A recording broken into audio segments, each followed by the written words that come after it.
Hey y'all, welcome to my podcast, episode 1 of Conversations on My Bedroom Floor.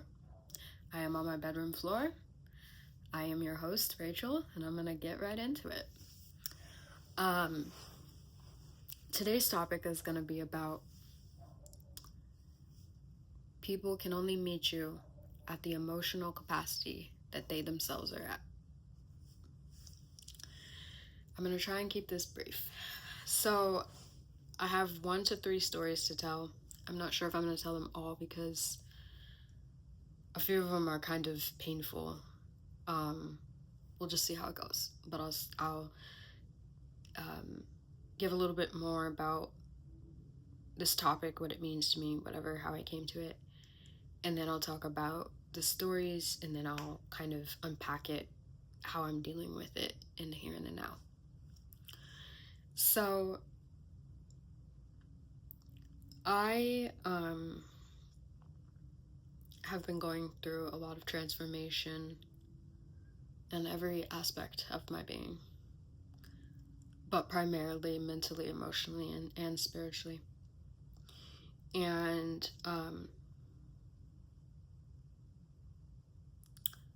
one thing that I've been made aware of recently is that, well, I've known this for a while, but it's really become right in my face, right? Is the fact that we are all in different places mentally, emotionally, and spiritually, if you even believe in that. We all are not only in different places, but have different capacities. The advice that people continue to give over and over when it comes to wanting peace, all that stuff, is to lower your expectations of people. And I find that so funny that so many people say that, and it's like, yeah, that therein lies like at least 50% of our problems. We have expectations of people based off of how we would do it, how we would think of it, how we would say it, whatever, and it's inherently flawed because I don't know where you're at emotionally. Unless I know you well, I don't know where you're at. So for me to make that judgment, oh, you would think of it in this way or whatever. Now, I think that there is general expectation,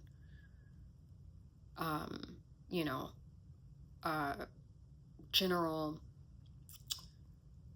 way in which someone would approach something or think about something or whatever. But there's nowadays it just feels like there is just no standard for anything, to be honest. But obviously there's the general, and then there's specific ideas and stuff that are different from person to person, okay? Perspective. But I think the issue that we get into a lot is that we forget this, and we tend to really lord our own feelings and thoughts over others in an idea of how it should be. So I really realized that I needed to not only do this, not only lower my expectations, but also like look at people as people and kind of just be like, okay, well, yeah, I'm not surprised, like, that you said that you think that way, whatever, that's just people. And also that there is a role that I play in most situations. There is a grace that I can lend to someone, an understanding that I can lend to someone, whatever. And if I choose to not, or I can't, whatever reason, there will be certain outcomes and certain things that I can expect. And if I choose to, there will also be certain outcomes and things that I can expect. So let me get into the story. So this took place last year. I had briefly moved to the SoCal area, and it was kind of like a service project, and I was helping care for this older lady, and it was her and her son in the house. And, you know, we got along decently. You know, it wasn't anything like crazy. But we also had very different, I guess, philosophies on life to a degree. So it was weird because it was like, we could be so cool with one another in certain areas, and it's like, oh my gosh, this is so nice to be able to talk to someone like on this level. And then for other things, it was like, it could be World War III. Like, it was so weird how it was like that. But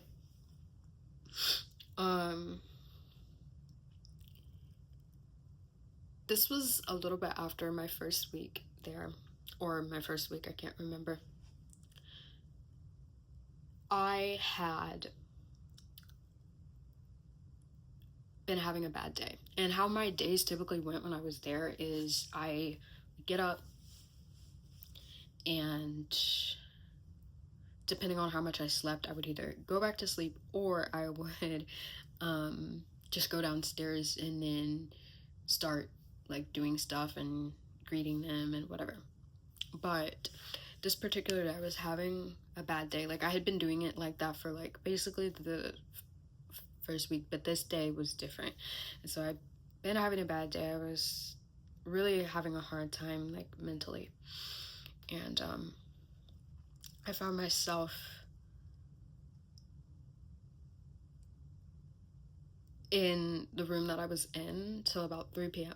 I'm like, I need to go down there, or I need to text them and let them know, like, I'll be down. But it felt so impossible. Like, every time I thought about it, I'm like, I would like go, I get ready to go down, and then I just get upset all over again. And it was just this whole chaotic thing. Shame on me. Anyways, so eventually the guy, he came up to my room and he asked, like, you know, am I okay, whatever, blah blah blah. And I told him, like, yeah, I'll be down like pretty soon. And I did end up coming down, like, I think like 10 or 15 minutes after he asked. But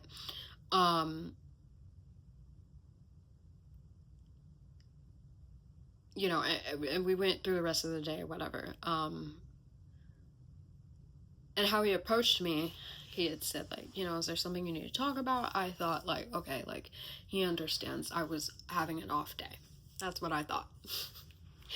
Surprise, surprise. When the conversation did open up, and I told him some of the stuff I was going through and dealing with, and the load that it was taking on me, he listened. But I did not expect him to be as upset as he was. I don't want to go too much into this. And I think I'm only going to share this story, but he was really upset about how I handled this situation. He was pissed, to say the least. He heard me out, and then he told me how wrong I was, and started, like, kind of like accusing me of things and all this stuff, and it just blew up. Like, at one point he said that you are acting like your own god when you do stuff like that. Like, that is what you're saying. You're saying I'm my own god and whatever. And I was like, I don't even carry myself like that. What are you talking about? I didn't say that, but I was thinking that. And he said a whole bunch of like similar, like, kind of really offhanded stuff that it was just like, what in the world is going on? However, I did realize, like, what he was saying was true. What I did was disrespectful, and I apologized. And I told him 3 things. I first apologized and said, you know what, you're right. Like, I shouldn't have done this. I could have, at the very least, sent you a text and let you know, like, hey, I'm not doing that great today. I'll come down a lot later. Or, you know, or I won't be able to come down, or whatever the case is, you know. So I apologized, and then I told him, like, I just want you to know it wasn't like pure disrespect. It was actually coming from a place of hurt. Like, it wasn't like I just didn't want to deal with you guys, or I didn't like you guys, or anything like that. And then the third thing I told him was the standard in which I'm used to, and I'm not like trying to the standard in which I'm used to is this. It's probably not healthy. Now that you're sharing this with me, I'm realizing just how unhealthy it is, but the standard in which I'm used to is not communicating. The dynamics in my house are, we can go a few days without talking, even longer, even if no one's offended with one another. We just don't acknowledge one another. And I have only lived away from home, I think, like for an extended period of time, 2 or 3 times in my life. So I don't really have a great, example of other ways of being. And so I told him all this in hopes that it would, what's the word I'm looking for? Give him peace and know that it wasn't coming from a place of disrespect, because that was his thing. It was like, this is so disrespectful, blah, blah, blah. Oh boy, was I wrong again. He actually got even more upset and took it as me arguing with him. And I was just like, what? I made a very conscious decision to not talk about any of the things that he accused me of, or whatever, the hurtful things that he was saying. I just wanted to focus on the facts and approach this as non-emotional as I could and get over the situation, because I did mess up and I felt bad, but at the same time it was starting to escalate into weird territory. And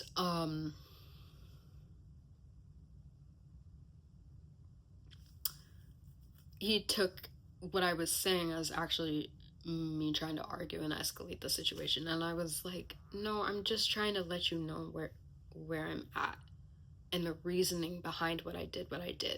It's I thought that would help, and yeah, like I say, he came back and he was like, but this isn't normal, like this is not a standard that anyone else would do, like everyone else would understand this, or something like that, this is weird behavior or something. And I told him, and I don't know how many times it went back and forth. It went back and forth maybe I can't remember, maybe twice. I don't know. I can't remember. But I said to him, I said, sorry.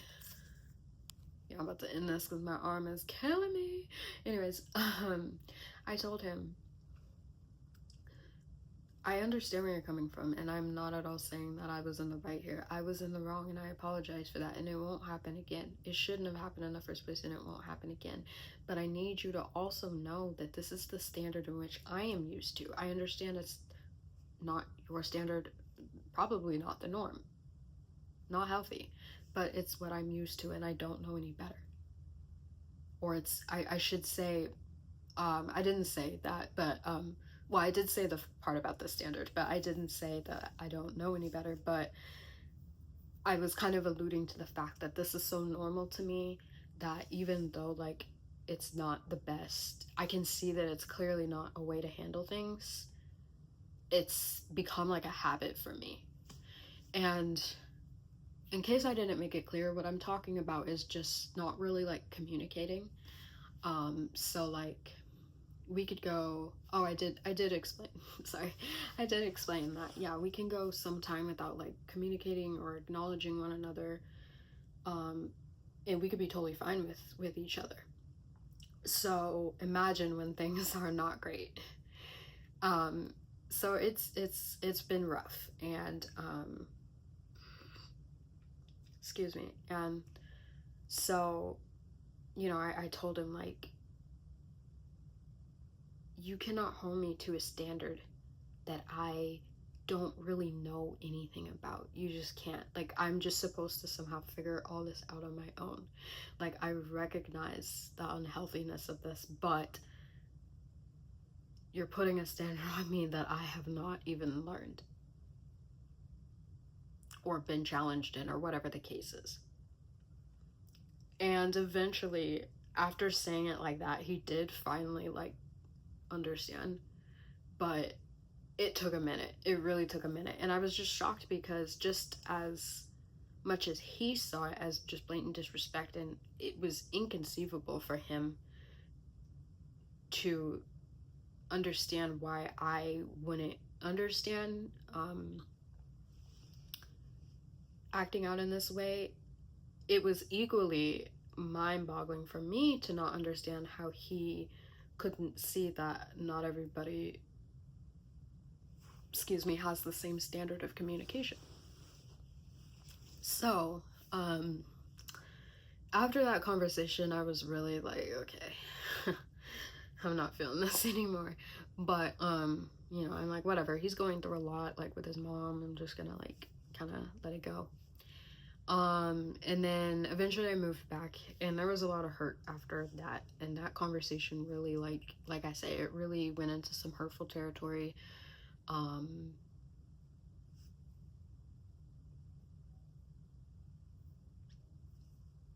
He accused me of being and acting like my own god. He accused me of, it was like, what did he say? It was something like,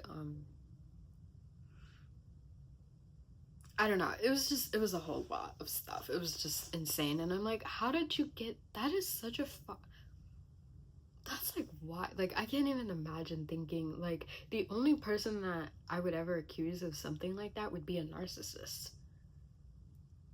Like, that's so wild. Anyways, so yeah, I had to get some healing from that. And it happened around this time last year, and I only have recently-ish kind of been healed earlier within this year. So I'm really grateful for that. But one thing that I was really missing, that I misunderstood within that, I'm gonna wrap it up, is that we both had an emotional capacity and understanding that were in two different places. Again, he's thinking I am really disrespectful, blah blah blah, and to be fair, he doesn't know me that well, so, you know, and all this stuff, and that I'm doing this with like this, like, I don't want to talk to, like, I don't care, like, blah blah blah. But I'm like, but that's not where I'm coming from.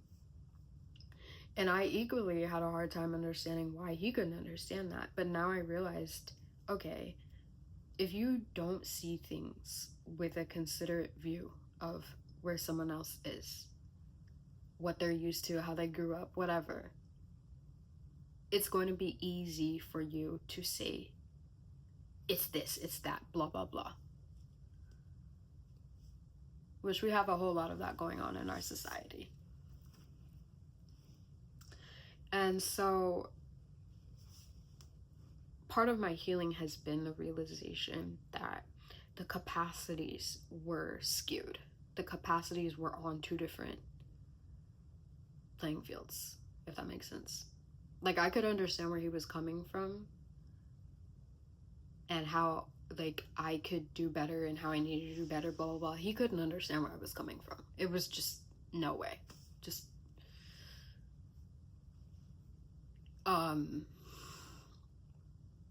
and so I'm like, you know what? Within the realization that the capacities are off, this is where healing really comes through. It's really beautiful, is that I now see that it's like, instead of getting upset at, say, a child for thinking the way children think, you realize, wait a minute, I'm the adult. What am I doing? Now, obviously, when you're talking with an adult, you expect a level of maturity. You do. But even within that, it kind of goes back to my earlier point, we need to lower our expectations, because not every adult has the same experiences that the next person has.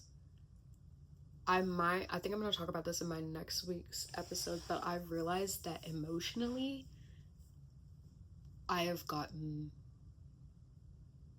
from an emotional health perspective, I've got maybe 5%, maybe 10% of my understanding of what that is and what that looks like from my parents and just my mom. Most of it has had to come from other people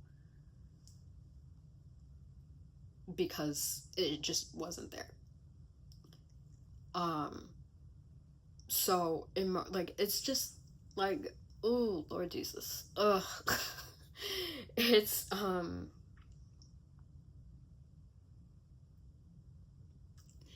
it's one of those things where it's really, really difficult if both parties cannot understand where they're at. And so I think the bigger issue here isn't so much you think of me that way or I think of you this way. It's the fact that people don't know where they're at emotionally. Most people don't know where they're at emotionally. And so we're careless, you know? We can't gauge where we're at. So in turn, we can't gauge where the other person is at. If I recognize that someone is more mature, more wise, smarter, whatever than me, I'm not going to go toe to toe with them about something. Like, it's like, you know what? That's you. You go for it. Whatever it is. But I find that attribute lacking a lot of times. Anyways, so the healing that I've had is just that people can only meet you where they're at, and you can extend the grace of understanding, oh, you're not there yet. And I don't mean that in a condescending way. I don't mean that in a, you need to get on my level. I don't even mean that in that way. Because again, we all have different capacities. It's, are you even willing, first of all? Because if you're willing, even if your capacity is lacking, at least we can maybe get somewhere. But if you're not willing to hear me out, to hear another person out, there's nowhere for us to go, you know? And I feel like that's honestly indicative of the time that we live in. Like, I feel like a lot of stuff that's going on is people aren't even willing to hear other people out. Anyways, I think that's it. I don't think I need to ramble anymore. Excuse me. I hope you like this content. I'm sorry that it might have been a little bit rough. This is my first one. I'm a little bit nervous, to be honest. But I hope this maybe helped too. I hope this made you think about the next time someone upsets you or something. Consider the capacity that they're at. Because most of us, or people who make it a pursuit to do better emotionally, are arguing with people who are emotionally children, especially for younger people, like, you know, around my age, in their 20s, in their 30s, whatever. Dealing with older people, that's going to be a major thing that's an issue, I've noticed. Anyways, so hope you like this. If you do, be prepared to tune in next week. Also, I am going to be seeking a co-host very soon. I think maybe starting next month or so. It depends on how things go for me. I'm playing around with different platforms, how I want to do these podcasts in the future. I'm not sure. I don't know if I'm going to do them in this video form or how I'm going to do it. I might do it on Spotify or the Patreon podcast tab, however that works. So we'll just see what works best. If anyone has any suggestions or anything, please let me know. But I would really like a co-host. This is not a podcast that I feel like I want to take on by myself. It just feels like, you know, I decided to name it Conversations on My Bedroom Floor. 1, because I'm on my bedroom floor, and 2, because I want it to be a conversation. I don't think you'll get that much just from me, and I don't want that to be the case either. So yeah. And then last little thing is that I have another podcast, a public podcast on YouTube. Username Rachel Rants 2, number 2, letter U, capital U. And I will be posting a video shortly, later this evening actually. And if you want to check that out, you can. That one, I don't get into as deep territory. I won't talk about as much vulnerable things as I will on here. But it's more geared to just make people think and just have a conversation, whereas this one is more about, I actually want to heal and help people heal. So that's it. Bye.